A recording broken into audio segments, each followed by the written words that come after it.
2020 жылы 24 шілде күні Отырар ауданы полиция бөліміне Отырар ауданының тұрғыны келіп арызданған болатын.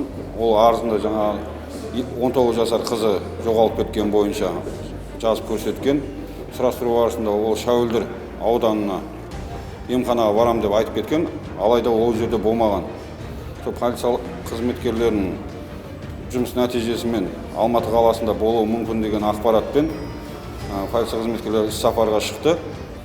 10 тәулік созылған жұмыс нәтижесінде қыз Алматы қаласында базарлардың бірінде жұмыс істеп жүрген жерінен табылып, үйіне қайтарылды. Қызбен сұхбаттасу барысында өзі еркімен кетіп жұмыс істегені туралы анықталды. Қазіргі таңда мән-жайы анықталуда, не себептен кеткені бойынша тергеу жұмыстары жалғасуда. 20 күні 23 шілдеде мына қызым үйден шығып кетіп жоғалып. 24 күн түстен кейін арыз бердік Шәуілдір Отырар ауданының полициясына. Содан бері әйтеуір қызымды іздеп күндіз-түні. Мен қызымның табылуы үшін полицияға рахмет, күндіз-түні жұмыс істеп, соны іздеп тауып бергеніне рахмет.